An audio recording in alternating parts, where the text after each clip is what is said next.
Alhamdulillahirabbil alamin. Alladzi nahmaduhu wa nasta'inuhu wa nastaghfiruhu wa natubu ilaih. Wa na'udzu billahi min syururi anfusina wa min sayyiati a'malina. May yahdihillahu fala mudhillalah wa may yudhlil fala hadiyalah. Asyhadu an la ilaha illallah wahdahu la syarikalah wa asyhadu anna Muhammadan abduhu wa rasuluh. Allahumma salli ala habibina wa syafina wa maulana Abil Qasimil Mustafa Muhammad. Allahumma salli ala Muhammad wa ali Muhammad. Allahumma salli ala Muhammad. Allahumma salli ala Muhammad wa ali Muhammad wa ala alihi wa sahbihi al-mayaminal muntajabin. Bapak Ibu yang sangat berbahagia, kita bersyukur kita bersua kembali dalam keadaan sehat walafiat. Pertemuan kita malam ini masih meneruskan surat Al-Waqiah kita. Kita sekarang masuk pada ayat 81 sampai 90. Jadi nanti tersisa tinggal 6 ayat lagi. Jemaah sekalian, sebelum kita lanjut ada pengumuman. Pengumuman pertama adalah bahwa pada malam hari ini insyaallah setelah nanti ceramah kita selesai, sebelum tanya jawab ada cabutan bertuah. Alhamdulillah ada jemaah kita yang demi memenuhi hajat istrinya yang sedang arba'in, kemudian meminta kita berdoa dan membagikan kepada kita pausah. Semoga ini menjadi wasilah baginya untuk Allah SWT memberikan keselamatan kepada istrinya yaitu Ibu Hamdah. Pergi di sana dan sampai nanti pulang dalam keadaan sehat walafiat. Itu sebabnya nanti jemaah sekalian kita akan ada cabutan bertuah yang dipimpin oleh Ibu Bandar kita. Yang kedua, kita besok malam ada acara tahlilan untuk orang tua dari jemaah kita yang meninggal. Yang pertama adalah ibunda daripada Ibu Ira Roste, terus kemudian ayahanda daripada Pak Hari, Hartawan Hari Permadi, kemudian ayahanda daripada Mbak Marini yang juga meninggal dunia beberapa hari yang lalu. Kemudian kita juga akan mendoakan seluruh jemaah kita yang akan berangkat arba'in. Semoga Allah SWT memberikan bimbingan selama perjalanannya sehingga benar-benar kedatangannya ke sana adalah menjadi bagian daripada jawaban mereka, sambutan mereka kepada kata-kata hal min nasirin yansurni. Sehingga kembali kepada kita membawa aurah, membawa suasana Asyura. Juga pengumuman yang ketiga adalah hari Jumat nanti, lusa, kita akan ada penceramah tamu. Jadi kita terakhir kalau tidak salah 2 bulan yang lalu atau 1,5 bulan yang lalu kita ada penceramah tamu Ustaz Hashim Adnan. Maka insya Allah hari Jumat lusa penceramah tamu kita adalah Dr. Marzuki Amin. Beliau juga biasa mengisi di ICC dan insya Allah beliau akan membagi ilmunya nanti pada kita pada hari Jumat yang akan datang. Itulah 3 pengumuman pada malam hari ini dan kita masuk ke screen kita sambil bersama kita sudah ada Ustaz Buna, Ustaz Syafi'i Saleh. Bersama kita sudah ada Ustaz. Mudah-mudahan Ustaz Syafi'i tidak sedang dalam perjalanan sehingga beliau ya. Afwan Ustaz, Anda kurang sehat hari ini Ustaz. Oh, ada baik. Jadi jemaah sekalian Ustaz Syafi'i Saleh kurang sehat, tentu dengan doa semoga beliau diberikan kesehatan yang prima dan kembali seperti sedia kala. Kalau begitu siapa nih Ustaz kita sekarang Bu Dokter? Selain daripada Ustaz Syafi'i tadi. Belum ada ya? Belum. Ya, ini apa namanya? Belum ada Ustaz Wahyudin Wahid, belum ada Ustaz Todi juga. Baiklah Bapak sekalian, mari kita masuk ke screen kita untuk membaca bersama-sama surat Al-Waqiah, surat yang ke-56 pada Malam hari ini kita masuk ayat 80 sampai 90.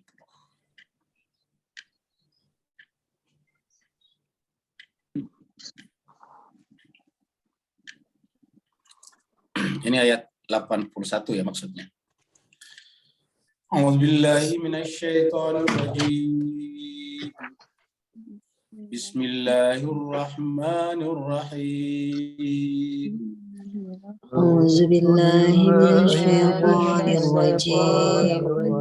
Bismillahirrahmanirrahim. Afa bihadzal hadithi antum mudhinun. Bihadzal hadithi mudhinun. Wa taj'aluna rizqakum annakum tukadzibun. وَتَجْعَلُونَ رِزْقَكُمْ أَنَّكُمْ تُكَذِّبُونَ فلولا إذا بلغت الحلقوم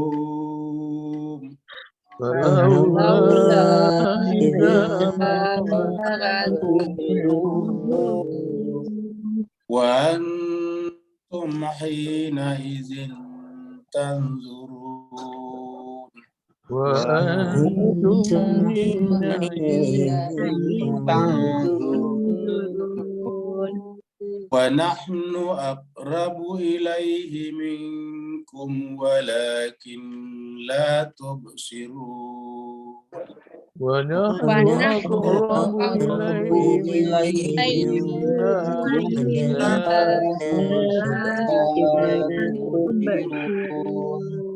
فلولا إن كنتم غير مدينين فلولا إن كنتم غير مدينين ترجعونها إن كنتم صادقين ترجعونها إن كنتم صادقين فأما إن كان من المقربين فأما إن كان من المقربين فروح وريحان وجنة النعيم فروح وريحان وجنة النعيم وأما إن كان من أصحاب اليمين وأما إن كان من أصحاب اليمين صدق الله العلي العظيم صدق الله العلي العظيم اللهم صل وسلم وزد وبارك على رسول الله وآله على رسول الله وآله اللهم صل على محمد وآل محمد اللهم صل على محمد وآل محمد اللهم صل على وعلى آله وصحبه الميامين المنتجبين.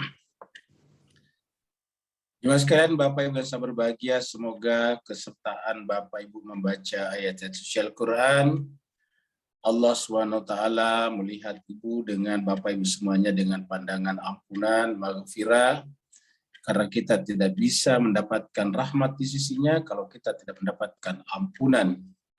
Ampunan ini adalah sesuatu yang teramat sangat kita butuhkan di sisi Allah nanti di akhirat. Jemaah sekalian, kita teruskan surat Al-Waqiah kita, surat yang ke-56. Surat Al-Waqiah artinya surat yang berbicara tentang hari kiamat. Al-Waqiah sendiri artinya kiamat atau peristiwa besar yang tidak bisa kita tolak kejadiannya. Pasti akan terjadi. Turun di Mekah, makanya disebut dengan surat Makkiyah, jumlah ayatnya 96. Tadi kita sudah baca ayat 81 sampai 90. Jadi insya Allah kita akan tersisakan 6 ayat pada hari Senin depan yang akan datang. Karena hari Jumat lusa insya Allah kita ada tamu penceramah kita.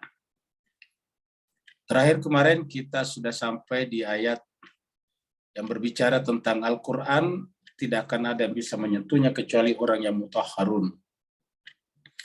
Mutahharun adalah sama dengan muqarrabun, mukhlasun. Ini adalah bentuk-bentuk pasif, artinya bahwa di sana Tuhanlah yang bersifat aktif.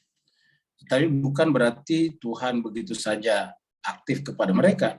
Artinya sebelum Tuhan aktif kepada mereka, mereka adalah orang-orang aktif mendekatkan diri mencintai Allah Subhanahu wa taala sampai pada suatu tingkat Allah lah yang aktif terhadap mereka. Maka kita lihat dalam surat Al-Isra juga diceritakan, disampaikan bahwa Allah lah yang memperjalankan nabinya. Subhanalladzi asra bi abdihi. Maha suci Allah yang memperjalankan. Kata memperjalankan kan berarti Tuhan yang aktif. Nabi berada pada posisi diperjalankan. Apa sebabnya? Karena kalau kita sudah fana di dalam kebakaan Allah, ya berarti bahwa aktivitas Tuhan akan menjadi aktivitas kita. Nah, begitulah juga dengan al-mutahharun. Al-mutahharun ini adalah orang yang tersucikan. Jadi karena peran mereka di dalam mensucikan dirinya, terus-menerus, lalu kemudian Allah terlibat mensucikan mereka. Entah karena peran yang bersangkutan, entah juga karena orang tua yang bersangkutan. Contohnya misalnya Nabi Isa. Nabi Isa ini sebetulnya adalah semacam pemberian Allah kepada seorang wanita suci namanya Maryam Siddiqah. Karena Maryam menjaga kesucian dirinya, lalu kemudian Allah mempergunakan dirinya Maryam untuk mendatangkan Nabi besar, yaitu Nabi Isa alaihissalatu wassalam. Nah, jemaah sekalian serbahagia, Al-Quran mengatakan bahwa Al-Quran ini ataukah kitab suci ini adalah suci. Dan karena suci hanya bisa disentuh oleh orang-orang yang juga tersucikan. Jadi hanya segelintir orang-orang suci lah yang bisa sampai kepada hakikat Al-Quran. Di ayat terakhir Allah SWT berfirman, A'udzubillahi minasyaitonirrajim. Bismillahirrahmanirrahim. La yamassuhu illal mutahharun. Tidak akan ada yang mampu menyentuhnya illa kecuali al-mutahharun. Kita sudah terangkan bahwa makna zahir daripada ayat ini adalah bahwa kalau kita ingin membaca Al-Quran, sebaiknya kita berwudu. Bahkan ada yang mewajibkan wudu. Karena Al-Quran adalah kitab suci, itu zahirnya. Kata-kata mutahharun adalah suci. Tapi makna yang paling dalam adalah kata mutahharun di sini adalah bentuk pasif. Tersucikan, orang yang disucikan. Berarti yang dimaksud di sini adalah Al-Quran yang ada di Lauhul Mahfuz yang kita sudah bahas. Yaitu di sisi Allah SWT yang kemudian ada di dalam diri Nabi Muhammad kita sallallahu alaihi wasallam. Nah, ini yang disebut dengan tanzilun mir rabbil alamin. Turun dari Allah SWT tersimpan baik di dalam jiwanya Nabi yang disebut dengan al-maknun, terjaga dengan baik. Jadi dia ada di dalam jiwanya Nabi. Kenapa terjaga dengan baik? Karena tidak mungkin terkena noda-noda hawa nafsu. Karena Nabi Muhammad kita adalah al-mutahharun dan diabadikan di dalam surat An-Najm dengan kata-kata wa ma yantiqu anil hawa in huwa illa wahyun yuha. Tidak mungkinlah lagi dia berbicara berdasarkan hawa nafsunya, kecuali semua yang dikatakannya sesuai daripada wahyu yang diwahyukan. Di dalam surat Az-Zariyat dikatakan bahwa wa amma man khafa maqama rabbih. Jadi orang sudah mencapai derajat maqam daripada Tuhannya. Maka wa nahan nafsa anil hawa. Maka dia bisa membentengi nafsnya dari hawa nafsunya.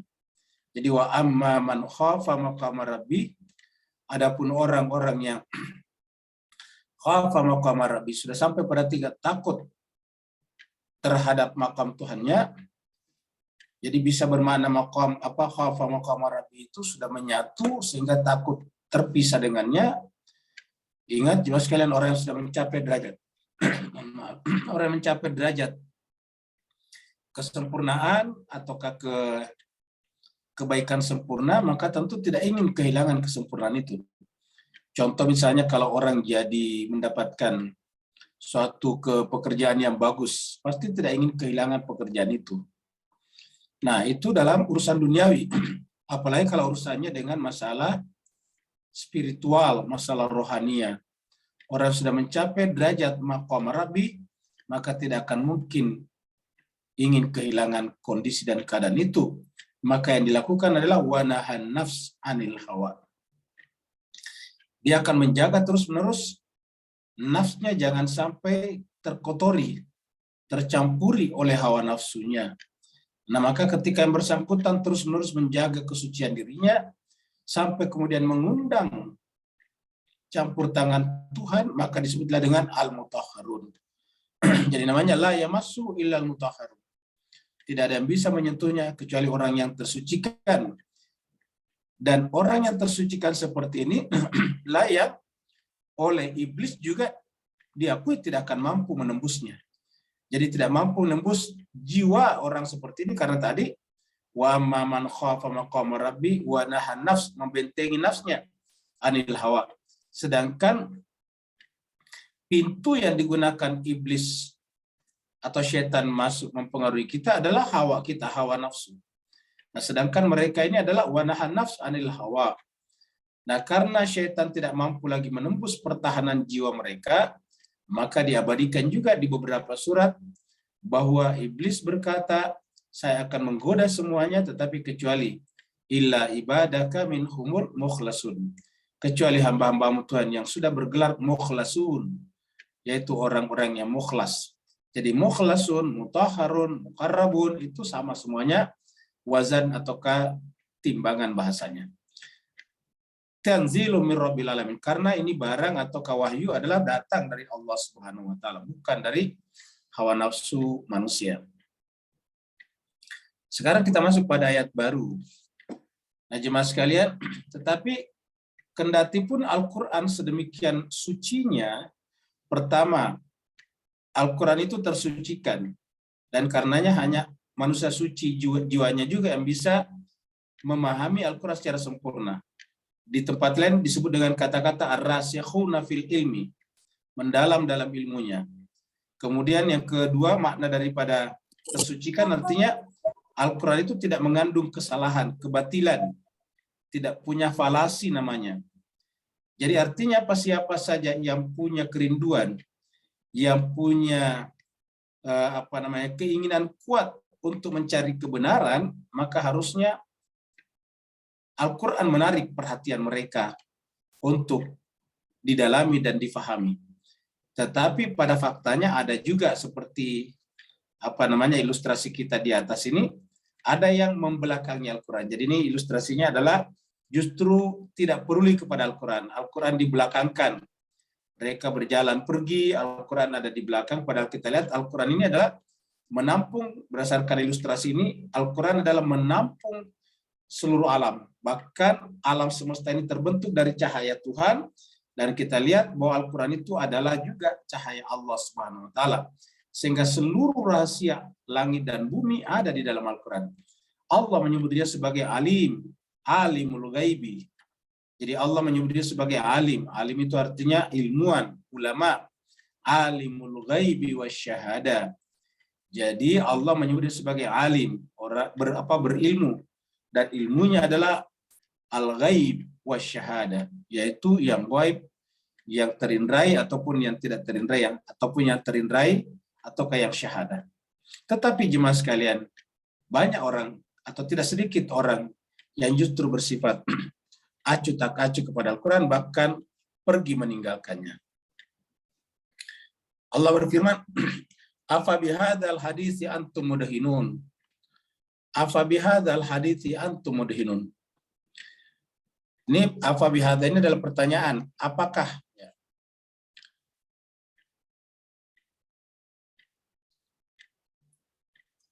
Jadi ini adalah pertanyaan apakah ya. Afa bihadzal hadisi antum mudhinun. Apakah terhadap hadis ini? Ingat jemaah sekalian, hadis yang dimaksud di sini adalah Al-Qur'an. Jadi yang saya lingkari ini hadis arti Al-Qur'an. Apakah terhadap Al-Qur'an ini antum mudhinun, kalian menganggapnya enteng, remeh. Jadi kalau menganggap enteng, menganggap remeh, menganggap remeh temeh, menganggap enteng, menganggap biasa saja. Apa bihadzal hadisi antum mudhinun? Jadi pertanyaan ini adalah pertanyaan retorik, menunjukkan bahwa alangkah ruginya orang yang menganggap enteng Al-Quran ini. Satu, bisa juga dimaknai bahwa orang yang menganggap enteng Al-Quran ini berarti di dalam dirinya tidak ada pikiran tentang kebenaran. Ketika manusia tidak ada dalam dirinya pikiran tentang kebenaran, maka sebetulnya runtuhlah makna kemanusiaannya yang paling dalam. Karena para filosof sendiri seperti Aristoteles mengatakan bahwa ciri manusia itu adalah selalu punya sifat ingin tahu. Apa artinya sifat ingin tahu? Selalu ingin mengetahui kebenaran. Jadi salah satu sifat yang melekat pada manusia adalah punya keinginan untuk mengetahui kebenaran. Nah, ketika keinginan itu tidak ada, maka berimplikasi pada tidak adanya keinginan mempelajari kitab suci Al-Quran. Maka Allah bertanya, afa bihadzal hadithi antum mudhinun. Apakah benar terhadap Al-Quran yang luar biasa ini kalian menganggapnya remeh, kalian menganggapnya enteng? Kalau kita lihat faktanya, Bapak, Ibu semuanya, kita lihat betapa banyak orang yang menghabiskan waktunya membaca untuk hal-hal yang sebetulnya kebenarannya saja belum tentu. Pertama sih dipertanyakan. Lebih tepatnya, betapa banyak orang menyukannya setiap hari membaca, menyimak tulisan-tulisan sesamanya manusia. Bukan berarti tulisan sesama manusia tidak boleh dibaca, tetapi kalau sampai pada tingkat waktu kita habis untuk itu, sementara sebuah kebenaran yang sifatnya mutlak, yang sifatnya ultimate, lalu kemudian kita tinggalkan, ini adalah sebuah kerugian. Seperti dalam ayat ini, antum mudhinun. Karena bagaimanapun pintarnya manusia, selama itu adalah tulisannya sebagai manusia, maka tetap berada dalam kerangka relativitas. Apa namanya relativitas? Relatif, bisa benar, bisa salah. Bisa benar, bisa salah. Oleh sebab itulah jemaah sekalian berbahagia, bagaimana kalau kita sudah membaca waktunya begitu banyak, ternyata kemudian salah, lalu kita adopsi, lalu kita serap sebagai suatu kebenaran. Apabila tulisan itu salah, tapi kemudian kita adopsi sebagai kebenaran, kan artinya kita tertipu.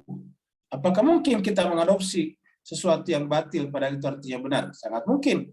Karena dalam dunia pengetahuan manusia, sering sekali ilmu itu dipakai, pengetahuan itu dipakai ratusan bahkan ribuan tahun, tetapi terbukti belakangan bahwa itu adalah keliru.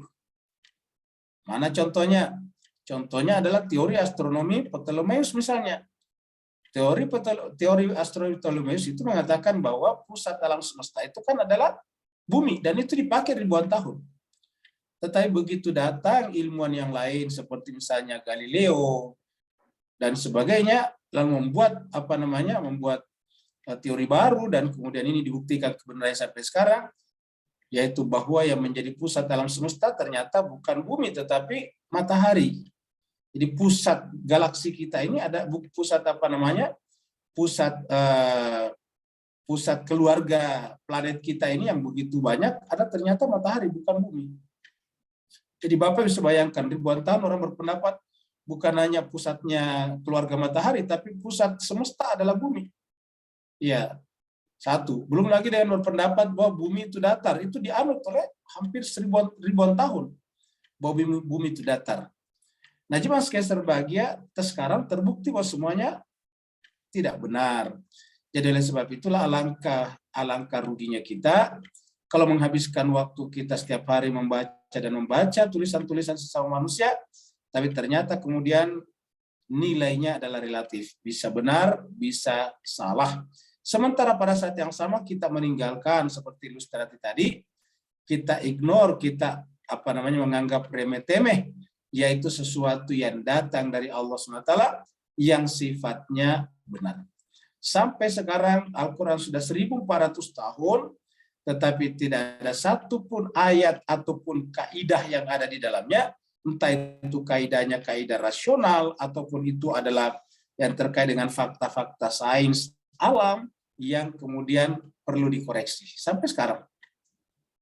Padahal yang namanya sains itu bersifat dinamis, setiap saat bisa berkembang dan yang lama bisa disalahkan. Tetapi dalam Al-Quran kita tidak menemukan satupun yang bisa dikritik oleh para akademisi dan ilmuwan. Maka Allah bertanya, apa bihadzal hadithi antum mudahinun wa taj'aluna rizqakum annakum tukadzibun wa taj'aluna rizqakum annakum tukadzibun. Lalu kemudian ini sudah dikasih kitab suci. Lalu kemudian diberikan hidup dan rizki. Hidupnya adalah dalam bentuk menjadi manusia sekarang yang tumbuh sempurna. Sempurna lahir dan batin. Tetapi bahkan kemudian diberikan juga rizki. Entah melalui dirinya, orang tuanya, anaknya, ataupun suami atau pasangannya di sekitarnya. Tetapi apa kata Allah? Wa taj'aluna rizqakum annakum tukadzibun. Kalian gunakan rizki kalian itu untuk mendustakan. Jadi rezeki yang Allah berikan kepada kalian itu rizqakum, kalian gunakan untuk mendustakan kebenaran. Jadi Dimas sebagai pertama rezeki ini sumbernya dari Allah. Jadi kita sebut sumbernya dari sama dengan Al-Quran, sumbernya juga dari Allah. Lalu kemudian digunakan untuk mendustakan, Jadi rezeki ini digunakan untuk mendustakan Al-Quran. Ya, wa taj'aluna rizqakum annakum tukadzibun. Artinya ini adalah sebetulnya petaka kemanusiaan. Apabila manusia hidup dengan rezeki yang Allah jamin kepada mereka, mulai daripada udara, matahari, siang, malam, dan seterusnya. Siklus peredaran air yang menyebabkan terjadi hujan seperti yang kita bicarakan 2 hari yang lalu. Lalu kemudian rezeki yang Allah gunakan, yang kita gunakan ini justru kita gunakan bersifat menjauhi kitab sucinya, bahkan mendustakannya. Ini adalah Tuhan pertanyakan, apa bihadzal hadithi antum mudahinun wa taj'aluna rizqakum annakum tukadzibun. Apakah kalian menjadikan rezeki kalian sebagai alat untuk mendustakan itu? Kalau berdasarkan ini adalah sungguh mendustakan, karena annakum tukadzibun, sungguh kalian ini gunakan rezeki itu mendustakan al-hadits tadi, yaitu Al-Quran. Ini adalah merupakan ironi terbesar manusia sebetulnya. Karena rezekinya dari Allah SWT. Dan juga sebagai apa yang terjadi kemudian? Kehidupan kita ini kalau kita menolak Al-Quran ataukah kita bahkan mendustakannya, penolakan kita kepada Al-Quran, pendustaan kita kepada kitab suci, tidak lantas merubah keadaan kita dari mesti mati menjadi tidak mati. Artinya penolakan kita kepada kitab suci tidak mengubah keadaan kita. Siapapun kita, cepat atau lambat kita akan seperti ilustrasi foto ini. Kita akan meninggal dunia. Dan cuma sebagai pada saat kita meninggal dunia, siapa yang menunggu kita di sana? Bapak Ibu sekalian, coba kita renungkan, waktu kita lahir ke dunia kan ada yang menunggu kita. Namanya bidan, atau di kampung dulu namanya dukun beranak. Jadi waktu kita lahir ke dunia kan ada tuh yang menunggu, bidannya, dokternya kah, atau dukun beranaknya kah. Nah sekarang pada saat kita meninggalkan dunia, tadi kan ketika kita lahir ke dunia kan meninggalkan rahim. Jadi yang namanya lahir ke dunia kan meninggalkan rahim.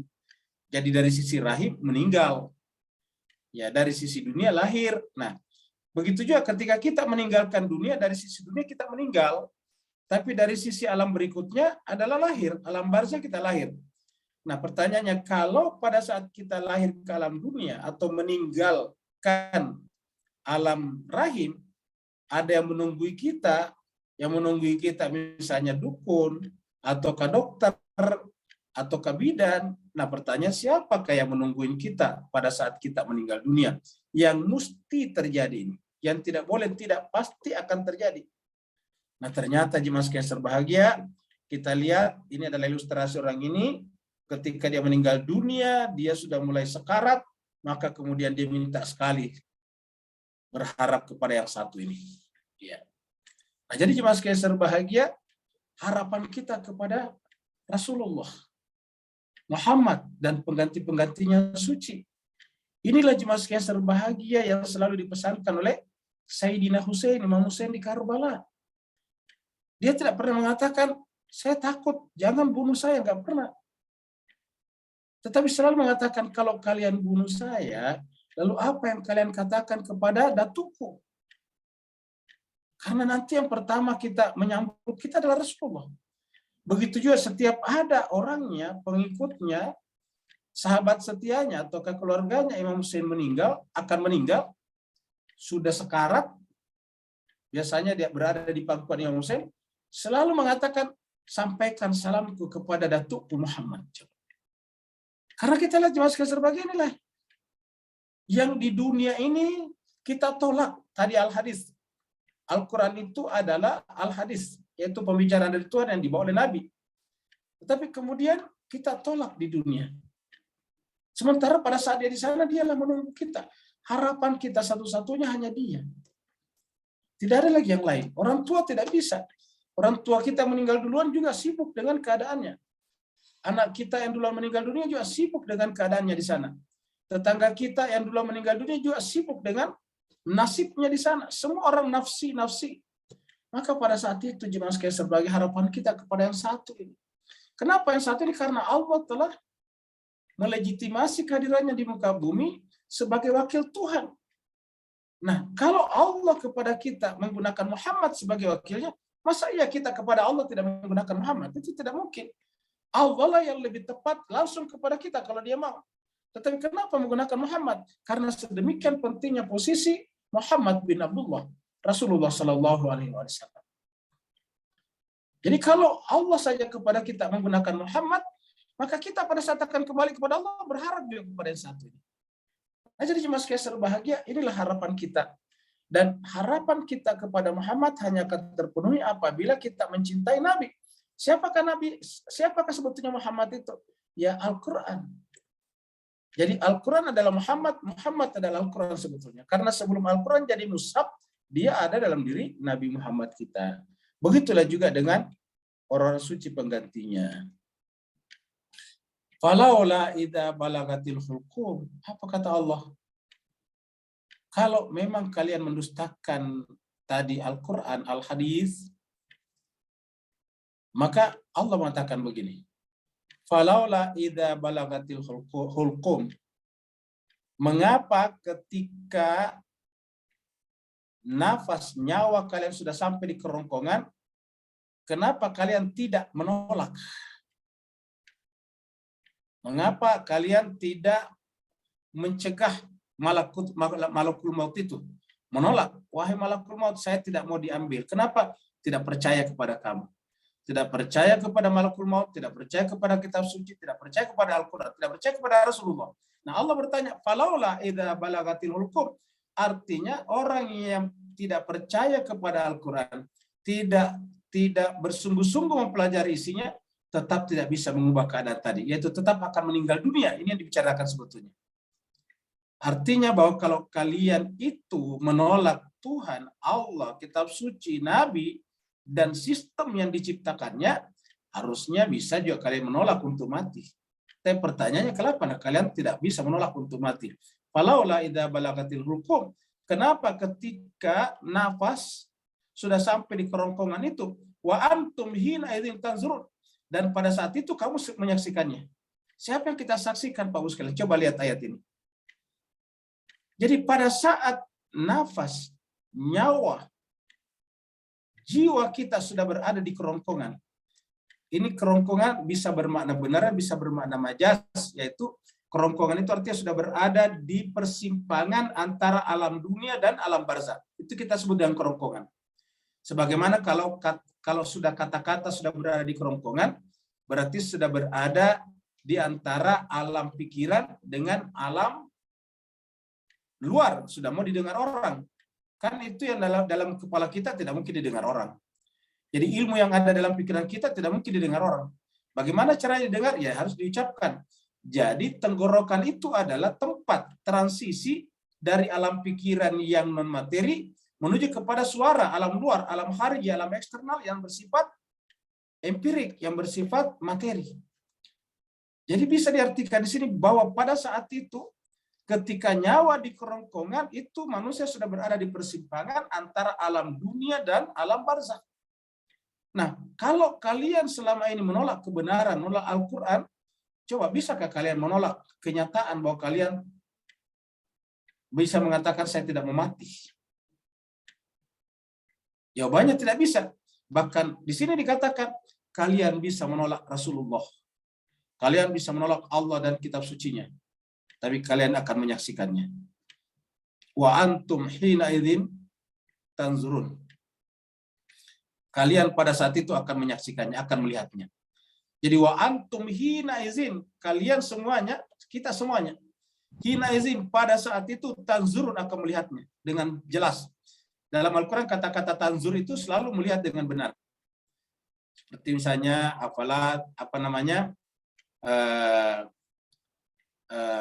tanzurun misalnya, ataukah dalam kaitannya Nabi Ibrahim bertanya kepada anaknya Ismail, inni ara fil manam anni azbauka fanzur. Fanzur itu dari kata nazar, fanzur. Fanzur madza tara, itu dari kata fanzur. Jadi perhatikanlah. Ya. Ilal ibli kaifa khuliqat. Ya. Kenapa kalian terhadap onta tidak memperhatikan? Ya. Memperhatikan bagaimana diciptakan. Wa ilal ibli kaifa khuliqat. Jadi kata-kata nazara yanzur ini adalah memperhatikan dengan saksama. Artinya kita melihatnya dengan terang benderang. Pada saat itu kata Nabi, wa antum hina idzin tanzurun. Jadi pada saat itu kalian semuanya akan menyaksikan. Nah, pertanyaannya jemaah sekalian, siapa yang disaksikan di sini? Ya. Malaikat maut bisa juga. Malaikat bisa juga mencabut nyawa kita. Bisa, tetapi yang tidak kalah pentingnya kaitannya tadi dengan Al-Quran, yaitu pasangan Al-Quran, yaitu Rasulullah, karena tadi dia menunggu kita. Bayangkan Bapak Ibu sekalian, kalau di dunia kita bersifat apatis, bersifat menganggap remeh-temeh yang namanya Al-Quran dan Nabi Muhammad, lalu ternyata pada saat kita meninggal, dia yang menunggu kita. Dan ini jemaah sekalian, wa antum hina idzin tanzurun, ini perjelas di dalam surat 32. Coba kita lihat surat 32 di sini ya. Surat 32 itu adalah surat As-Sajdah. Ya, kita lihat sini surat As-Sajdah. Ayatnya 12.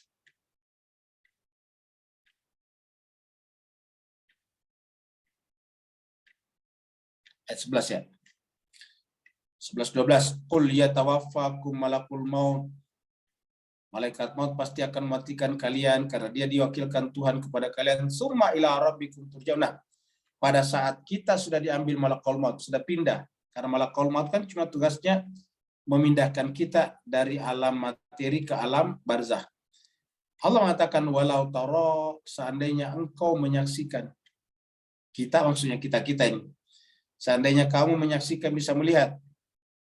Idza idzil mujrimina, ketika para pendosa itu, para pelaku kejahatan itu dicabut nyawanya dan dipindahkan ke alam barzakh, maka kamu akan sangat ibah menyaksikannya. Apa sebabnya? Seandainya kita lihat, kita melihat begitu dicabut nyawanya dan dipindahkan ke alam barzakh, maka yang dilakukannya adalah nakisu ru'usihim inda rabbihim. Nakisu ru'usihim inda rabbihim. Langsung menundukkan kepalanya di sisi Tuhannya. Kenapa menundukkan Tuhannya di sisi Tuhannya? Seraya berkata, Rabbana, wahai Tuhan kami, absarna, kami sudah melihat. Nah, kan berarti ada yang dilihat. Absarna, siapa yang dilihat? Wasami'na, kami mendengarkan. Jadi cuma sekalian, sebagian ahli tafsir mengatakan bahwa yang dilihat itu adalah Rasulullah.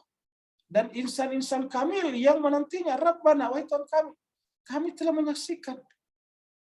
Wasami'na, kami telah mendengar. Tetapi karena di dunia dulu kami bersifat ignore kepadanya, bersifat acuh tak acuh kepadanya, maka ya Allah farji'na, kembalikanlah kami ke dunia. Na'mal saleh, yang kami akan beramal saleh. Inna mungkin, sekarang kita sudah yakin. Jadi sebetulnya yang dibicarakan dalam ayat 12 ini sama tadi dengan di sini. Di dalam ayat ini tadinya. Wa antum hina izin tanzurun. Jadi pada saat itu kalian semuanya hina izin, pada saat kejadian-kejadian itu tanzurun, kalian melihat semuanya. Kalian memperhatikannya. Jadi wa antum hina izin tanzurun. Jadi ingat kata-kata tanzurun menunjukkan dilihat dengan jelas. Ya. Afala yanzuruna ilal ibli kaifa khuliqat. Kan afala yanzuruna.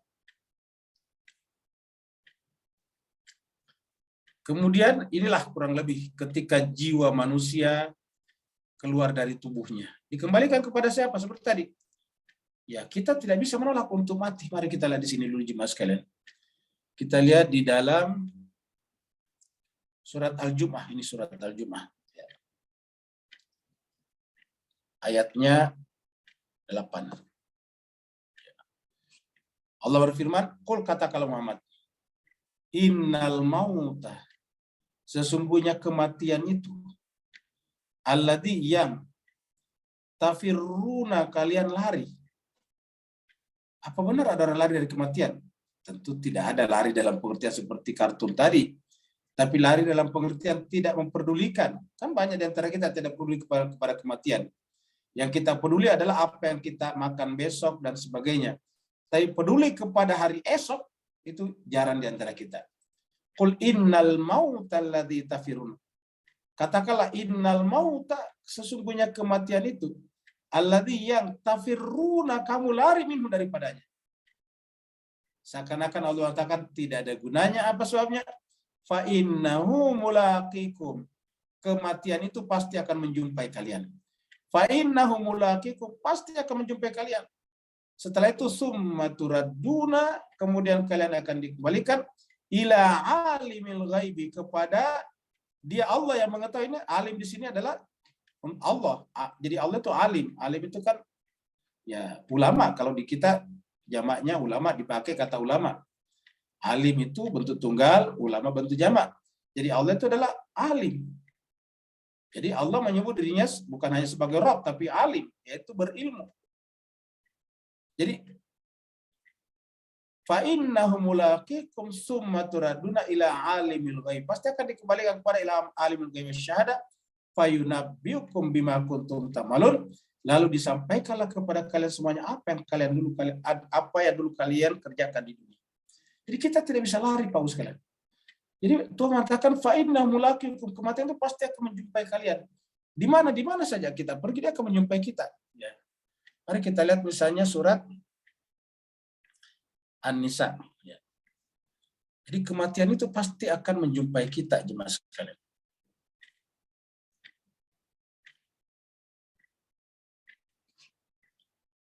Jadi kita lihat ayat 78 ya. Surat An-Nisa ayat 78. Aina ma takunu, di mana saja kamu berada. Aina itu di mana saja, ma takunu, kalian berada. Jadi aina ma takunu, di mana saja kalian berada, tinggal yudrikumul maut, pasti kematian, malaikat maut akan menjumpai kalian. Jadi aina ma takunu yudrikumul maut, pasti akan menjumpai kalian. Jadi kita percaya atau tidak percaya pada Al-Quran, dia akan datang kepada kita. Jadi aina ma takunu yudrikumul maut walau kuntum fi burujin musyayyada, walaupun kalian semuanya fi burujin, berada di dalam benteng yang sangat kuat. Musyayyada itu benteng yang sangat kuat. Jadi walaupun kalian bersembunyi di dalam benteng, di dalam gua, di dalam di dalam bunker yang sangat kuat, yang saking kuatnya mungkin kalau dijatuhkan bom nuklir tidak akan tertembus oleh radiasinya, tetap kematian akan datang kepada kalian. Jadi yudrikumul maut, pasti kematian menjumpai kalian walaupun kalian berada di dalam tempat persembunyian yang kuat, benteng yang kuat. Jadi cuma sekalian, ini adalah ayat-ayat menjelaskan kepada kita tidak bisa lari daripada kematian seperti dalam ayat ini tadi. Jadi jemaah sekalian berbahagia, kita pasti akan dicabut nyawanya. Dan tadi kata-katanya summa turaduna. Lihat ilustrasinya, jemaah. Setelah kita ditarik keluar, summa turaduna ila alimil ghaibi wasyahada. Dia. Jadi kemudian kita akan dibawa kepada alimul ghaib wasyahada. Jadi begitu kita dicabut nyawanya keluar di sini, lalu kemudian summa turaduna, kita akan dikembalikan oleh malakul maut kepada siapa? Ila alimil ghaibi wasyahada. Kita dikembalikan kepada Dia, Allah yang mengetahui yang gaib dan syahid. Artinya kita tidak pernah bisa lari dari Allah SWT dan Rasulnya. Jadi percumalah kita menolak kitab sucinya, karena walaupun kita menolak kitab sucinya, tetap kita akan dipaksa kembali kepada Allah Subhanahu wa taala. Wa nahnu aqrabu ilaihi minkum. Dan kami akrab, lebih dekat. Ilaihi, kepada Dia. Kepada siapa maksud di sini? Kepada orang yang baru dicabut nyawanya. Jadi wa nahnu aqrabu ilaihi, kami, kata Tuhan, kami itu siapa? Kok kenapa Tuhan menggunakan kata kami? Karena tadi kita katakan di sana ada Allah, di sana juga ada Rasulnya, ada manusia suci yang lain. Sehingga dikatakan wa nahnu aqrabu ilaihi minkum. Kami yang paling dekat kepadanya daripada kalian. Artinya kita yang ada di dunia sama-sama menyaksikan, kita melihatnya sakratul maut, kita melihatnya sedang seperti ibarat menghitung untuk keluar dari tubuhnya, tetapi kita tetap ada jarak. Allah mengatakan kami tetap lebih dekat kepadanya minkum daripada kalian. Walakin, akan tetapi la tubsirun, kalian tidak melihatnya.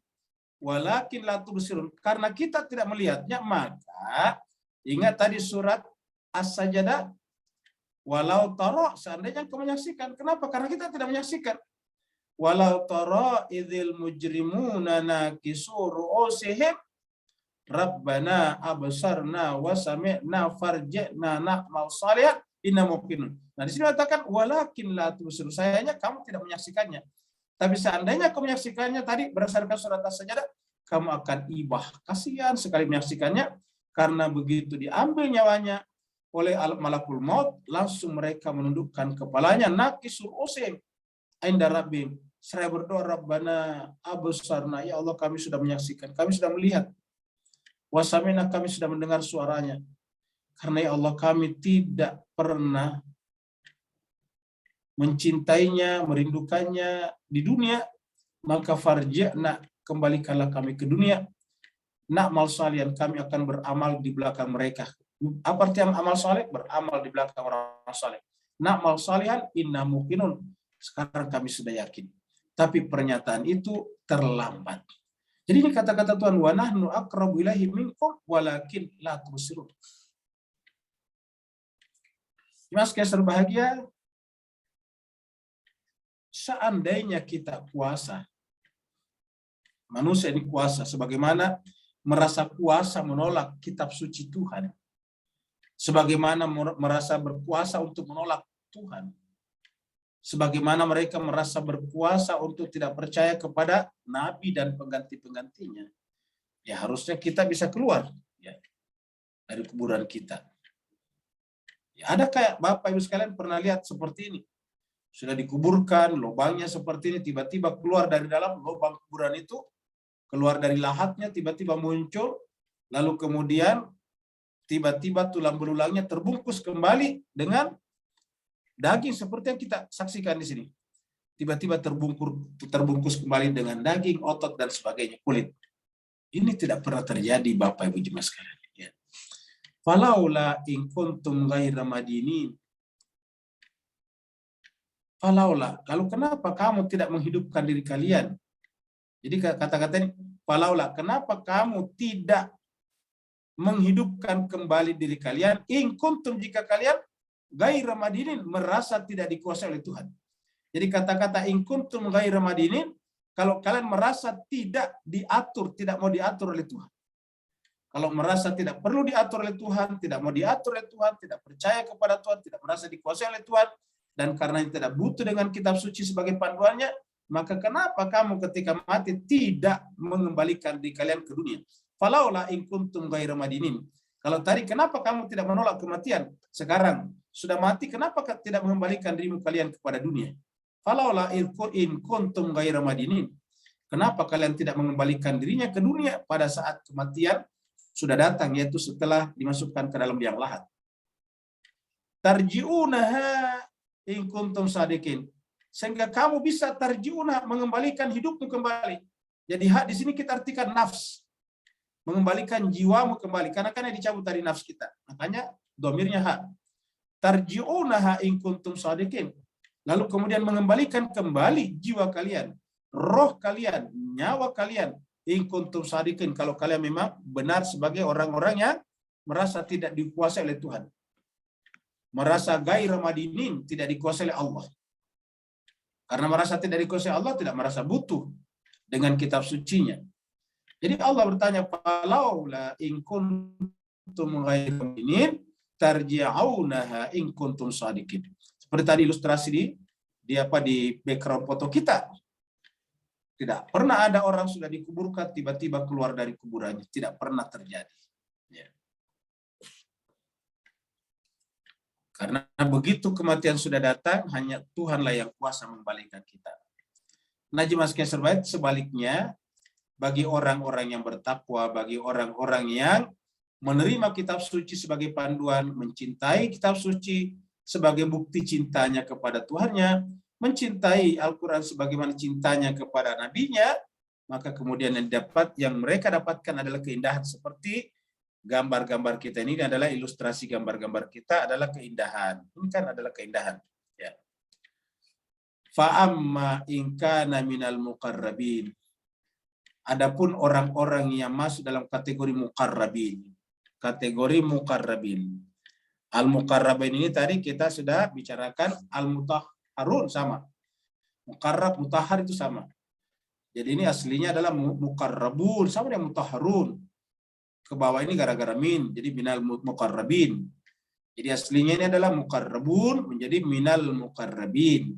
Jadi artinya orang yang didekatkan. Tadi adalah orang yang disucikan. La yamassu ilal mutahhar, mutahharun. Ya, atau mutahharin kalau dimasukkan di sini minal mutahharin. Nah, jadi mutahharun, mukhlasun, muqarrabin itu sama semuanya. Jadi orang-orang yang didekatkan. Mutahharun orang-orang disucikan, mukhlasun orang yang sudah tak terisi lagi jiwanya kecuali Allah. Itu namanya mukhlasun. Karena mukhlas itu dari kata khalas, habis, bersih. Tidak ada lagi yang ada dalam jiwanya, tidak ada lagi yang ada di dalam cawan hatinya, kecuali rohnya. Kecuali siapa? Kecuali alimul ghaib wasyahada. Kecuali dia, Allah yang mengetahui rahasia langit dan bumi. Yang nyata ataupun yang gaib. Maka fa'amma in kana minal muqarrabin. Maka adapun orang-orang yang masuk dalam kategori muqarrabin, farauhun wa rayhanun wa jannatu naim. Maka yang terjadi adalah rauhun. Apa itu kata-kata rauhun? Rauhun itu adalah asah, harapan. Dalam dia terdapat walatai asu min rauhillah, kalau kita baca surat Yusuf. Walatai asu min rauhillah. Janganlah engkau berputus asa dari rauhillah, dari spirit ilahi. Nah, di sini kata farauhun, maka bagi mereka yang muqarrabin, tandanya adalah mereka adalah memiliki spirit roh ilahi yang sangat kuat. Rauhun. Sama satu asal kata dengan kata roh. Satu asal kata dengan rih. Angin. Ruh. Ya. Ini farauhun wa raihan. Nah, cuma sebaik kata-kata raihan ini biasanya diartikan dengan aroma yang harum, raihan. Ataukah raihan itu adalah sesuatu yang mendatangkan kesenangan. Jadi ketenteraman dan kesenangan. Jadi siapa yang ingin mendapatkan kebahagiaan, kita artikan saja farauhun wa raihan itu mendapatkan kebahagiaan dan ketenteraman di sana, dia adalah muqarrabin. Nah, jemaah sekalian, bisakah kita masuk kategori muqarrabin padahal kita ini adalah orang yang dijauhkan oleh dosa-dosa kita. Kita terjauhkan kepada Allah oleh dosa-dosa kita. Makanya kan ada doa dalam kumail, ya Allah, ampunlah dosa-dosaku yang membuat aku berjarak denganmu. Yang membuat dosa-dosa doa-doaku tidak tidak terijabah, yang menyebabkan yang dosa-dosaku mengundang petaka. Nah, kita adalah tidak muqarrabin. Tapi pertanyaannya, bisakah kita masuk dalam golongan ini? Jawabannya bisa. Yang penting kita berwilayah kepadanya. Karena ini adalah masuk kategori al-mutahharun tadi. La yamassu ilal mutahharun. Maka saja bisa. Inilah yang disebut dengan kenikmatan wilayah. Nah, siapa yang berwilayah kepada ini, maka dia juga akan mendapatkan farauhun wa rayhanun wa jannatu naim, dan mendapatkan jannah, taman yang penuh dengan kenikmatan. Jadi jemaah sekalian, semua kata-kata ini, ya ini semuanya adalah kata-kata yang menunjukkan hal-hal yang baik, yang harum, yang indah, yang tenteram. Inilah jannah secara harfiah artinya kan taman. Naim adalah penuh dengan kenikmatan, dan naim ini adalah sama dengan naim yang dimaksud dengan wa ma bi ni'mati rabbika fahadis. Ya, sama juga dengan kata-kata, jadi namanya naim itu adalah dimintai pertanggungjawaban dalam surat Al-Haqqumut Takasur itu. Jadi farauhun wa rayhanun wa jannatu naim. Itu kalau dia muqarrabin. Nah, jemaah sekalian berbahagia, lalu kemudian ashabul yamin. Ya, inilah ashabul yamin. Dan wa amma in kana min ashabil yamin. Jadi seakan-akan Allah mengatakan itu diberikan kalau, jadi begitu Pak sekalian. Itu diberikan kalau dia termasuk ashabil yamin. Wa amma in kana min ashabil yamin. Jadi Allah mengatakan bahwa sesungguhnya adapun itu tadi yang disebut di depan itu dengan al-muqarrabin bersama dengan orang-orang bersamanya adalah kalau dia masuk kategori ashabil yamin. Jadi wa amma in kana min ashabil yamin. Jadi itu diberikan kepada mereka jika jika dia termasuk ashabil yamin. Jadi yang bisa bergabung dengan al-muqarrabin adalah min ashabil yamin. Kita ulangi lagi. Yang bisa bergabung dengan minal muqarrabin adalah mereka yang masuk min ashabil yamin. Kalau kita tidak masuk ashabil yamin, kita tidak akan bisa bergabung dengan al-muqarrabin. Jadi jemaah sekalian berbahagia, manusia cuma 3 macam kita sudah bicarakan. Yang pertama adalah sabiqun as-sabiqun, itu adalah manusia-manusia tertentu, manusia-manusia pilihan Allah. Sedangkan manusia yang lain hanya terbagi 2, yaitu ashabul maimanah dan ashabul yamin. Ashabul maimanah atau ashabul masy'amah dan ashabul yamin. Nah, jemaah sekalian berbahagia, golongan kiri atau golongan kanan.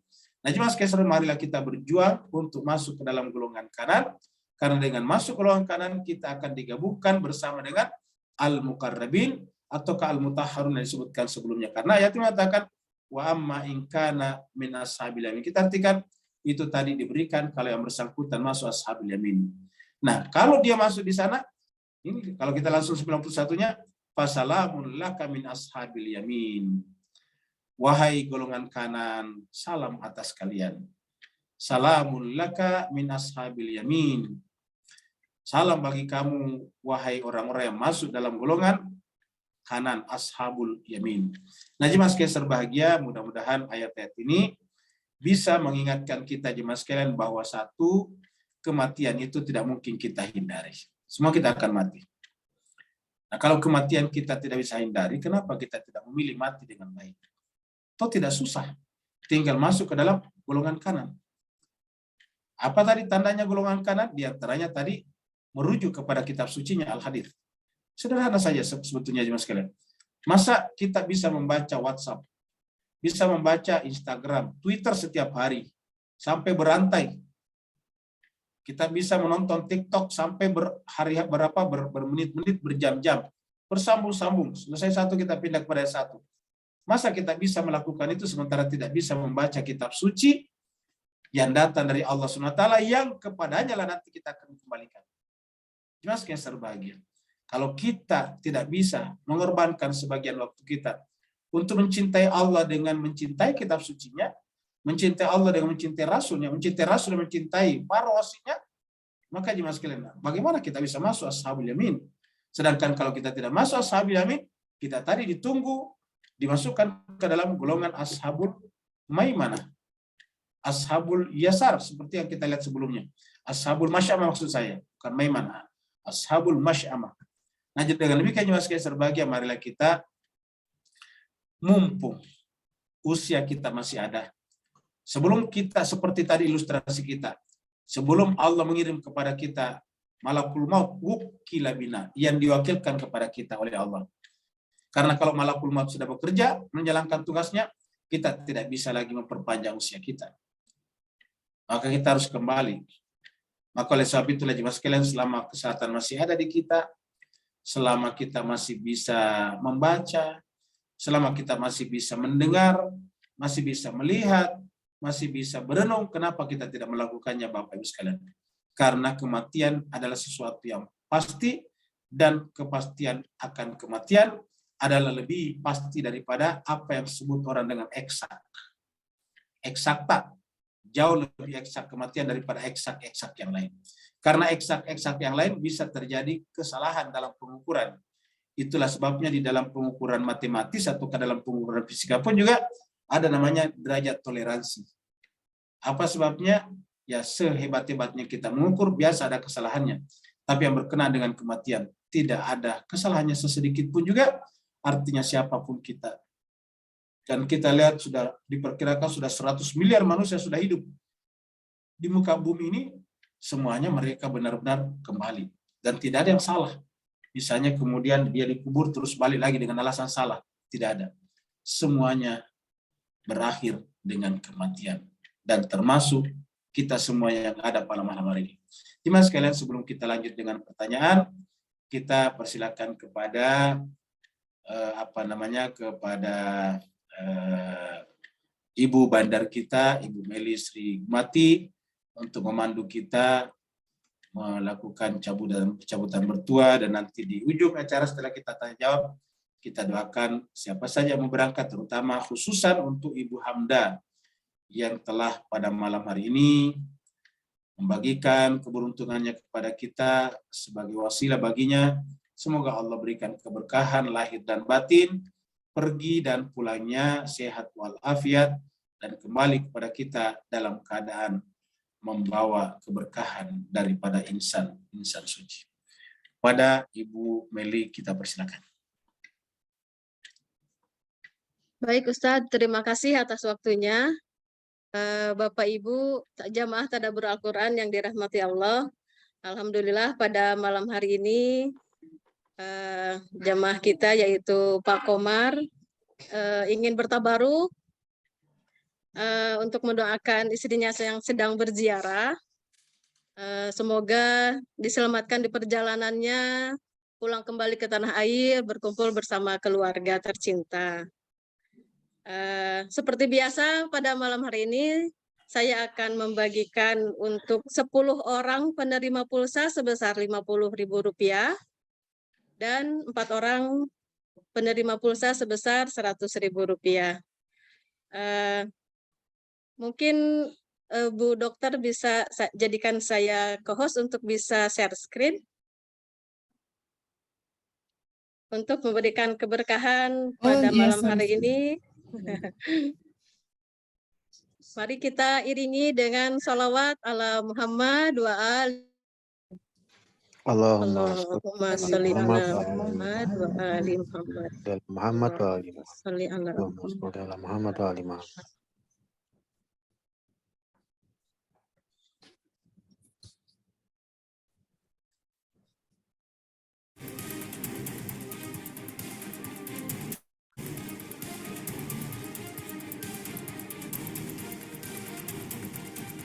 Untuk yang pertama, Ibu Hesti, selamat Bu Hesti.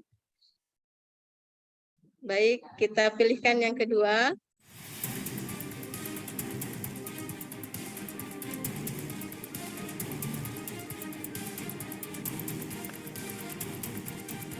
Ya, Ibu Jua Jamila.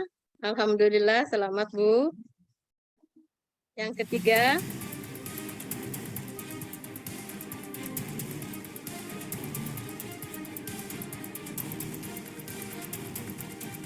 Ya, ada Ibu Galuh Prariningrum. Selamat Bu Galuh.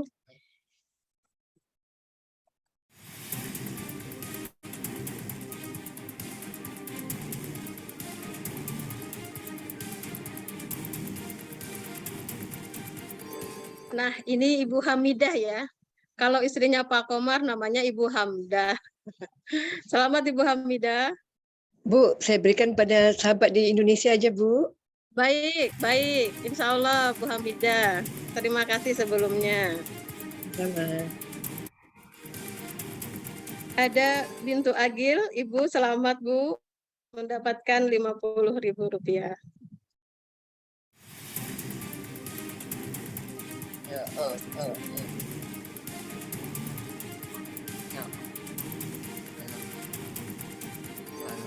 Selamat Ibu Hajah Rosmini Siregar mendapatkan pulsa sebesar Rp50.000.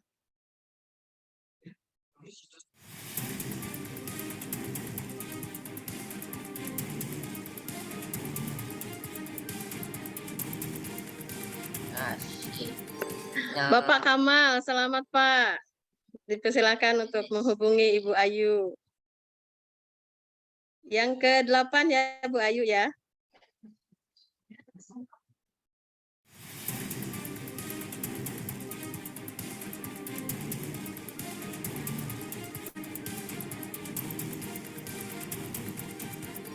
Ibu Emil Bahardin, selamat Ibu Emil. Yang terakhir, yang ke-9 mungkin ya.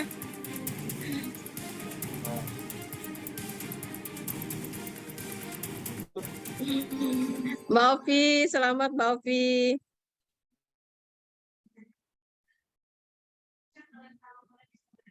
Yang terakhir,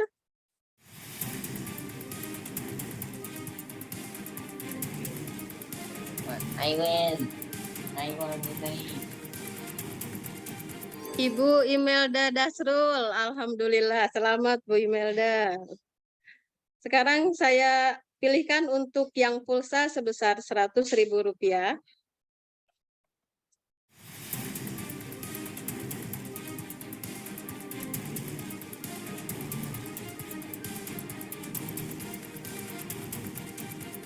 Pak Bahtiar, alhamdulillah, selamat Pak.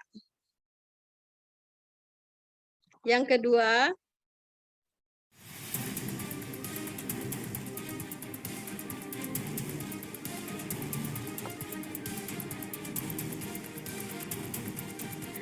Bapak Muhammad Nawawi, alhamdulillah, selamat Pak.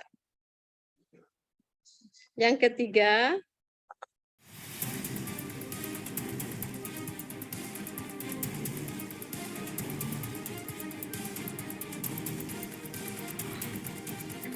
Ibu Masidah Sukri, alhamdulillah, selamat Bu. Yang terakhir,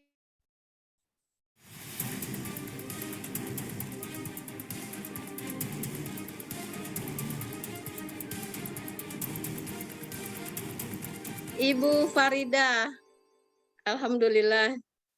Demikian tadi pemilihan yang akan menerima pulsa.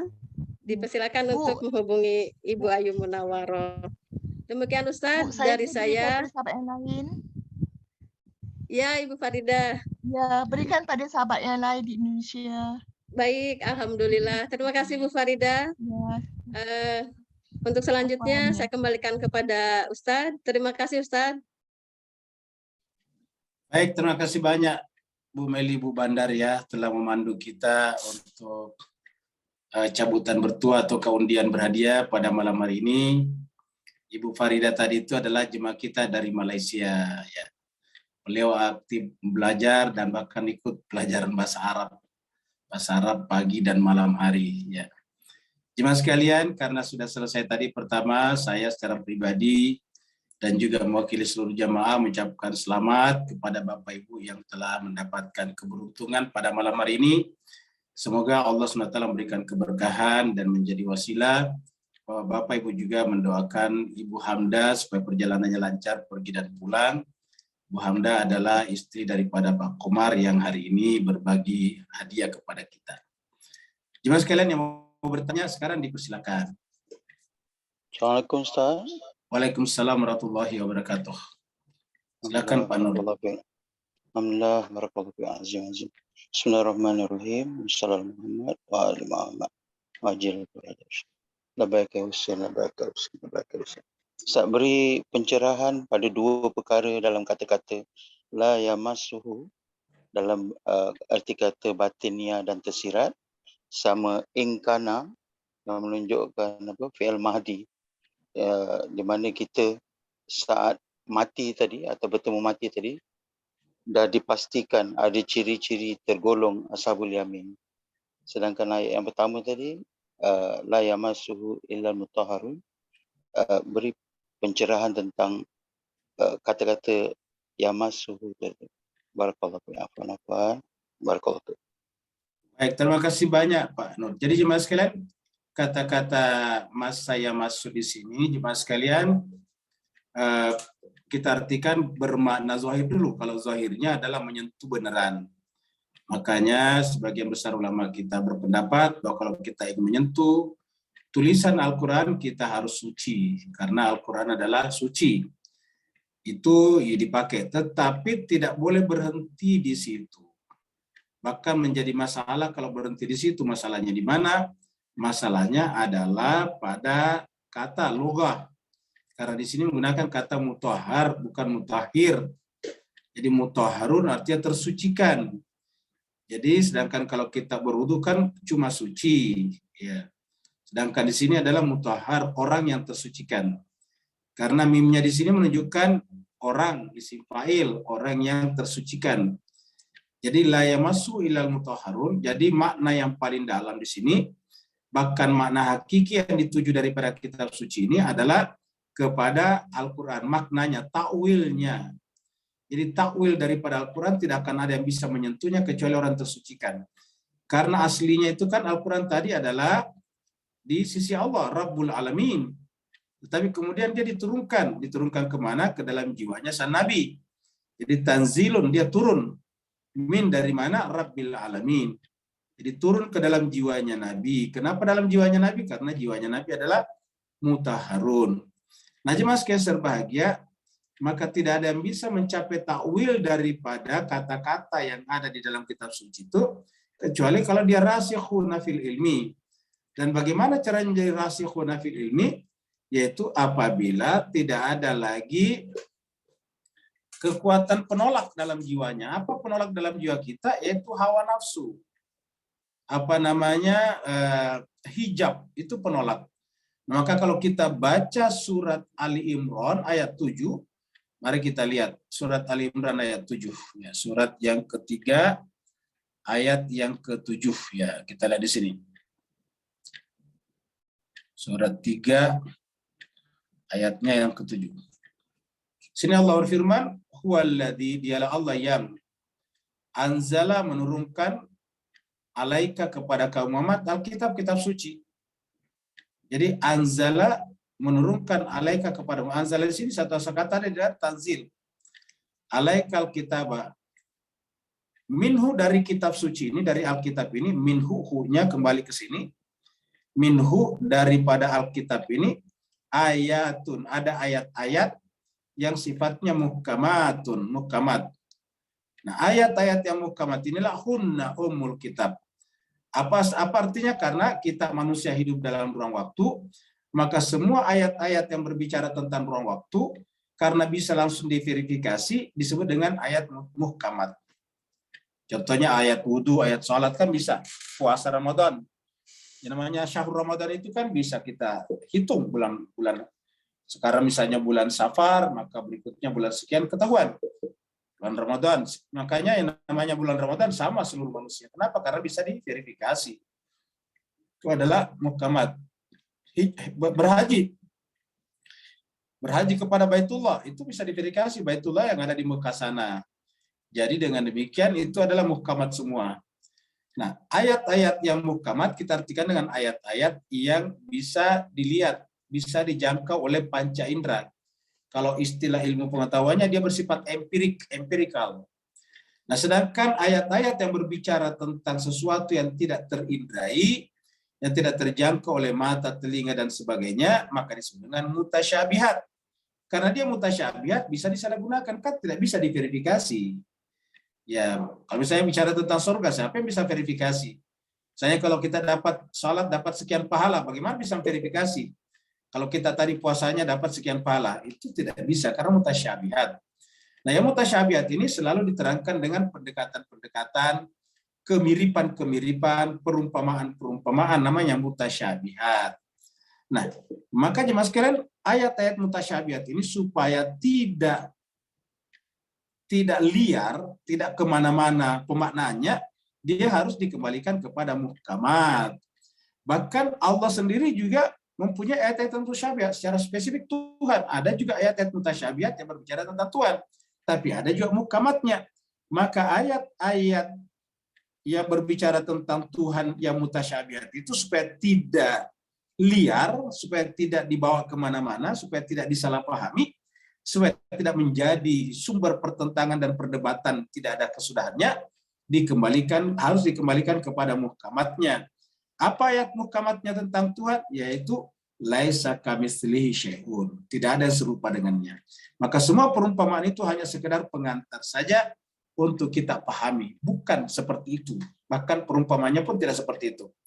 Jadi namanya muhkamatnya kembali ke laisa kamitslihi syai'un. Nah, begitulah seterusnya. Kesimpulannya, minhu ayatun muhkamatun hunna ummul kitab. Itulah ummul kitab. Wa ukharu mutasyabihat.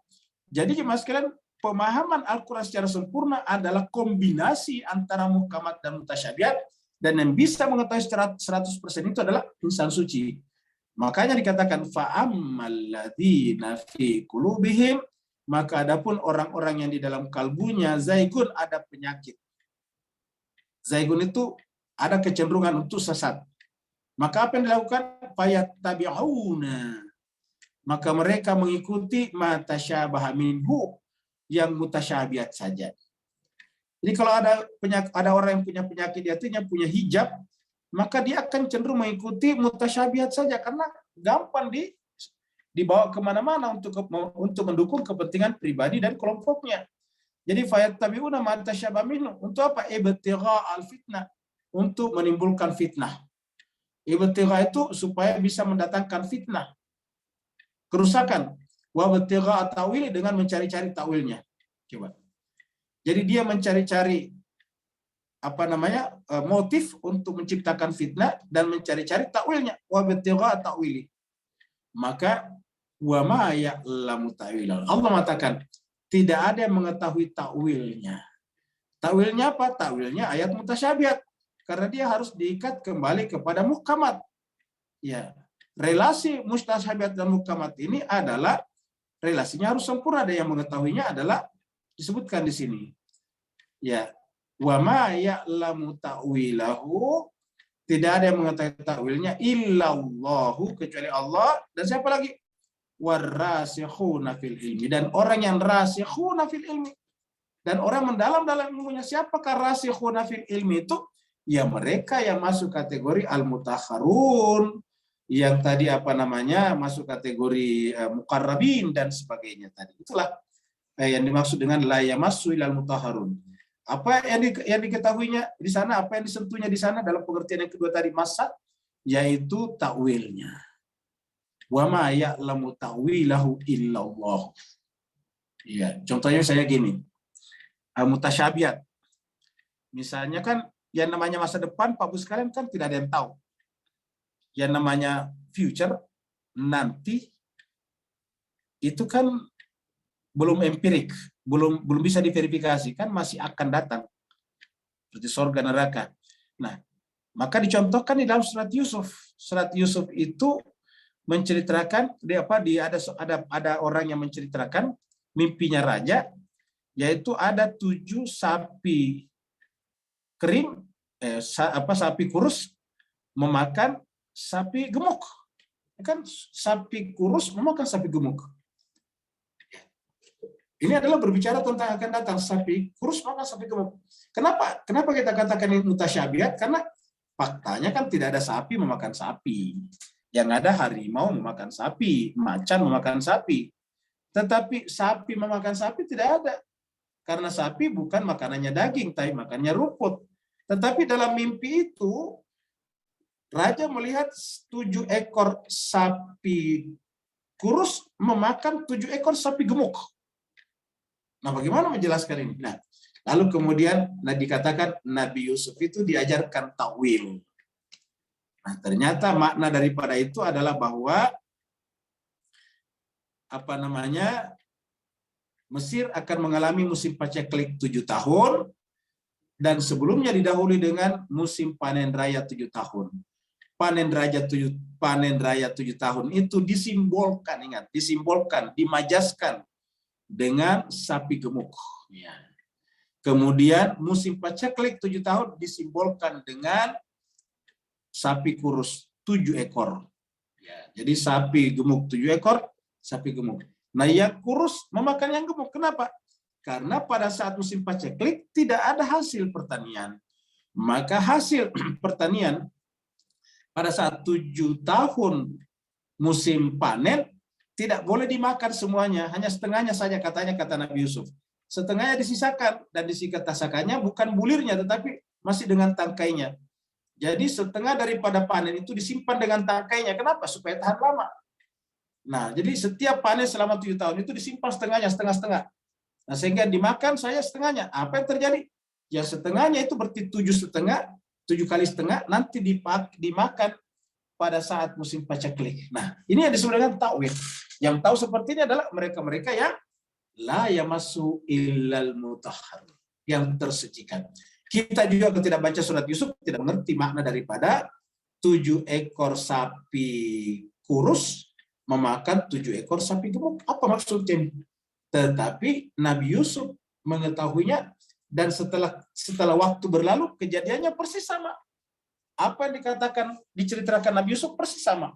Benar-benar Mesir mengalami musim panen raya 7 tahun dan setelah itu disusul dengan musim paceklik, musim kering panjang sehingga tidak ada petani yang menanam padinya atau gandumnya selama 7 tahun berikutnya. Inilah jemaah sekalian disebut dengan tawil. Allah mengatakan wa ma ya'lamu ta'wilahu illallah warasikhuna fil ilmi. Maka contoh Nabi Yusuf di situ adalah ar-rasikhuna fil ilmi, dan Yusuf adalah seorang nabi, manusia suci. Berarti ar-rasikhuna fil ilmi adalah orang suci, sama tadi dengan al-mutahhar. Seperti itu tadi ya. Jadi sudah jelas. Kemudian bagaimana tadi dengan kata-kata kana di sini ya. Wa amma in kana min ashabil yamin. Jadi cuma sebagai seperti dikatakan Pak Nur tadi, kata kana ini bentuk lampau fi'il madhi. Artinya menceritakan sesuatu yang telah terjadi, sudah terjadi. Yaitu artinya apa? Ketika di dunia ini. Jadi adapun ketika masih di dunia berada dalam ashabil yamin. Jadi benar yang dikatakan Pak Nur bahwa penggunaan kata kana di sini menunjukkan ayat ini berbicara tentang mereka yang dulu di dunia. Karena ini kan sudah berbicara tentang akhirat tadinya. Wa amma in kana, adapun nanti di sana di akhirat orang yang dulu di dunia, karena yang dulu di dunia, karena itu adalah dulu di dunia. Min ashabil yamin, masuk kategori ashabil yamin, maka mereka mendapatkan tadi semua yang juga didapatkan oleh al-muqarrabin, bahkan mereka disambut dengan kata-kata salamun laka min ashabil yamin. Jadi intinya jemaah sekalian, benar-benar di dunia inilah kesempatan kita untuk bergabung masuk ke dalam golongan ashabil yamin ini atau ashabul yamin.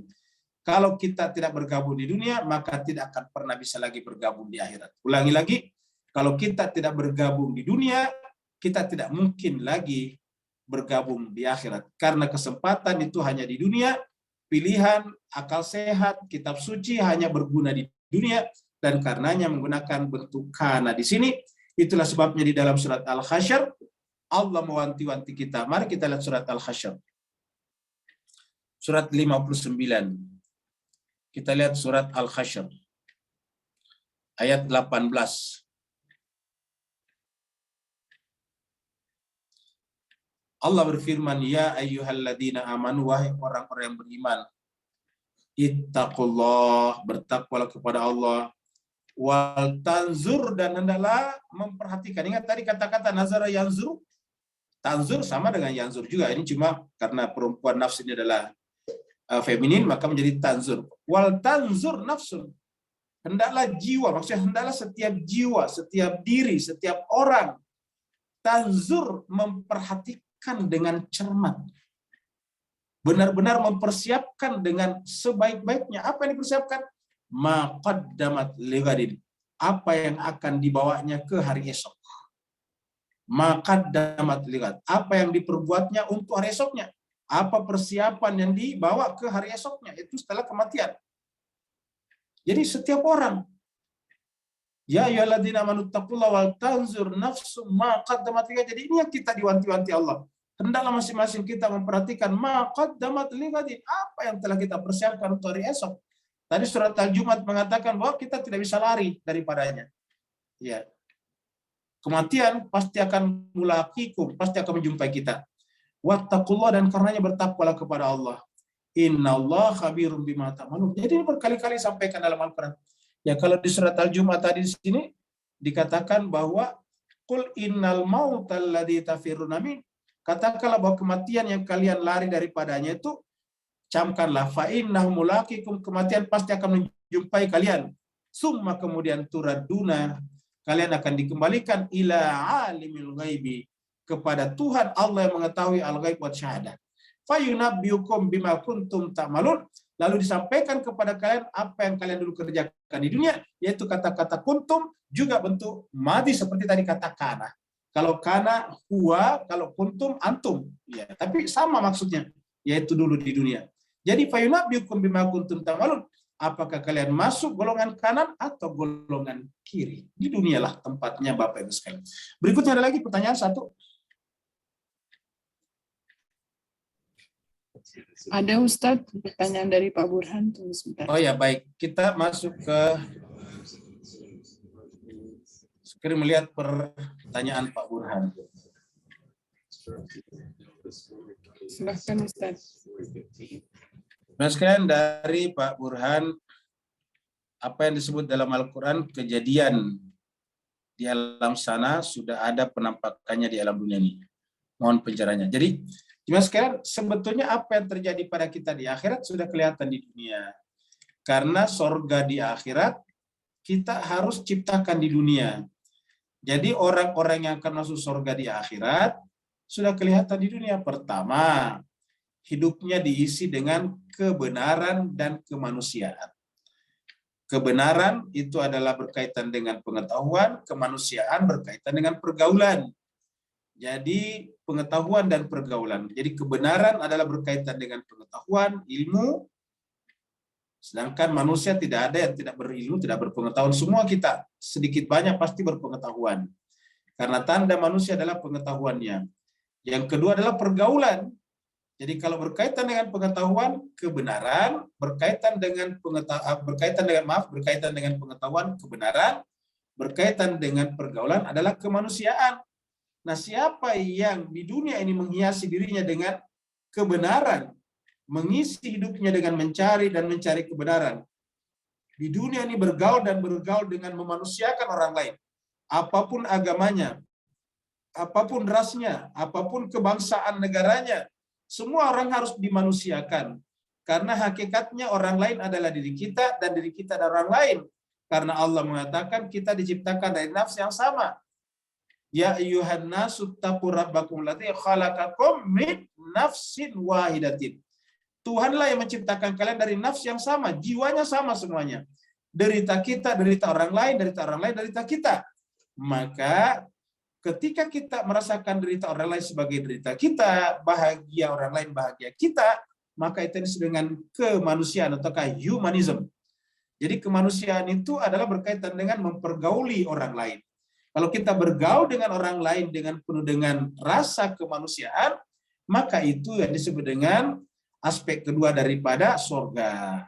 Nah, orang yang mempergauli manusia dengan penuh dengan kemanusiaan, rasa kemanusiaan, maka otomatis jemaah sekalian, dia akan merasakan surga di dalam jiwanya. Nabi mengatakan, untuk menjadi bahagia itu gampang, kata Nabi. Bagaimana caranya? Tanamkan juga kebahagiaan ke dalam jiwa orang lain. Jadi kalau kita ingin dapat bahagia, kata Nabi, tanamkan kebahagiaan pada orang lain. Jadi dalam pergaulan kita ini jemaah sekalian, marilah kita berusaha memasukkan kebahagiaan pada jiwa orang lain, bukan sebaliknya. Jangan justru masukkan neraka pada jiwa orang lain. Masukkan kebahagiaan, masukkan kesenangan. Jangan masukkan petaka, penderitaan ke dalam jiwa orang lain. Nanti masukkan kesenangan pada jiwa orang lain. Makanya kan dianjurkan kita misalnya untuk bersedekah, untuk berbagi dan sebagainya. Apa sebabnya? Dengan cara seperti itu kita menanamkan kebahagiaan pada orang lain.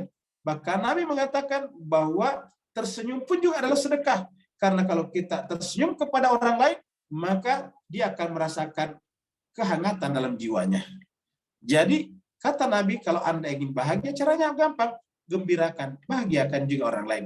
Siapa yang membahagiakan orang lain, Allah akan menanamkan kebahagiaan pada dirinya. Siapa yang mempersulit orang lain, Allah akan persulit juga urusannya. Seperti itu kata Nabi. Nah, jadi dengan demikian, ini yang disebut dengan apa yang terjadi di akhirat, kita mulai dari dunia sekarang. Jadi sorga di akhirat, kita ciptakan sekarang di dunia. Neraka di akhirat, kita ciptakan sekarang juga di dunia. Jadi saya kira itu Bapak Ibu sekalian, kita tutup majelis kita dengan berdoa. Ada, silakan. Terima kasih Ustaz. Ya, sama-sama Pak Burhan. Ada lagi? Kalau tidak ada, kita berdoa ya Pak Bu Dokter ya. Kita doakan jemaah kita yang mau berangkat Arba'in. Yang pertama adalah Ibu Hamda tadi, istri tercinta daripada Pak Komar yang tadi berbagi kebahagiaan kepada kita. Yang kedua adalah Ibu Dewi Ros, jemaah tetap kita ini Ibu Dewi Ros, insya Allah akan berangkat juga. Yang kedua adalah Ibu Imelda juga, adalah jemaah tetap kita. Ibu Imelda ini adalah rekorder kedua. Jadi rekorder pertama adalah Ibu Dokter Ririn. Kalau biasanya Ibu Ririn tidak ada, maka yang merekam adalah Ibu Imelda Dasrul. Dan mereka akan berangkat, yaitu Bu Dewi Ros dengan Ibu Imelda akan berangkat Arba'in, sama dengan yang lain juga dengan Ibu Hamda. Kita doakan semoga Allah SWT berikan kemudahan dalam perjalanannya. Kalau dia sakit-sakitan atau kurang sehat, diangkat penyakitnya, diberikan kesehatan. Dan di Allah SWT dan para insan suci memancarkan cahaya ilahi ke dalam jiwa-jiwa mereka. Kepada jiwanya Ibu Hamda, Ibu Dewi Ros, Ibu Mel, dan siapa saja yang berangkat. Ala hadiniya walikulitin soleha bihaqi Muhammadin wa ali Muhammad. Khususan untuk Ibu Hamda, Ibu Dewi Ros, Ibu Imelda Dasrul yang akan berangkat Arba'in. Semoga Allah SWT memberikan keselamatan, kemudahan dalam perjalanannya, pergi di sana dan pulangnya. Begitu juga dengan yang lain. Al-Fatihah ma'as-salawat. Allahumma salli ala Muhammad wa ali Muhammad. Allahumma salli ala Muhammad wa ali Muhammad. Allahumma salli ala Muhammad wa ali Muhammad wa ajil farja sakhim. A'udzu billahi minasyaitonir rajim. Bismillahirrahmanirrahim. Alhamdulillahi rabbil alamin arrahmanir rahim maliki yaumiddin. Iyyaka na'budu wa iyyaka nasta'in. Ihdinas siratal mustaqim. Siratal ladzina an'amta 'alaihim ghairil maghdubi 'alaihim waladdallin. Amin. Alhamdulillahi rabbil alamin hamdan syakirin hamdan na'imin hamdan yuafi ni'amahu wa yukafi mazidan. Ya Rabbana lakal hamdu kama yanbaghi li jalali wajhikal karim wa 'azimi sultanik. Allahumma salli ala Muhammadin wa ali Muhammad. Allahumma rabbana ighfir lana dzunubana wa liwalidina warhamna kama rabbayana shaghara. Ya Allah Tuhan kami, ampunilah segala dosa dan kesalahan kami. Juga dosa dan kesalahan kedua orang tua kami, sayangilah keduanya sebagaimana keduanya menyayangi kami waktu kecil. Terutama ibunda kami yang telah mengandungkan kami dalam keadaan lemah dan terus bertambah lemah. Kemudian melahirkan kami dalam keadaan bersusah payah, lalu menyapi kami 2 tahun lamanya. Kami secara khusus memohon kepada-Mu ya Allah untuk jemaah kami yang akan sedang dan telah berangkat Arba'in ya Allah, yaitu Ibu Hamda, Ibu Dewi Ros, dan juga Ibu Imelda Dasrul, dan yang lain yang sudah berangkat ya Allah Tuhan kami atau akan berangkat. Kami mohon kepada-Mu ya Allah Tuhan kami, perkenankanlah mereka, hajat-hajat mereka, niat-niat mereka. Perbaikilah ya Allah niat-niat mereka agar benar-benar mereka merasakan getaran kesucian-Mu dan orang-orang suci-Mu di sana ya Allah Tuhan kami. Merasakan aura kehadiran-Mu ya Allah Tuhan kami di sana ya Allah Tuhan kami. Bimbinglah mereka, tuntunlah mereka, berikanlah kesehatan yang prima sepanjang perjalanannya. Kalau sakit sembuhkan ya Allah Tuhan kami. Kalau mereka capek maka berikan kekuatan kepadanya Allah Tuhan kami. Kalau berkekurangan apapun juga maka berikanlah kecukupan kepada perjalanan mereka, ya Allah Tuhan kami. Dan ya Allah Tuhan kami, jumpakanlah dengan hal-hal yang baik sepanjang perjalanannya, dan jauhkanlah dari hal-hal yang buruk dalam perjalanannya, ya Allah Tuhan kami.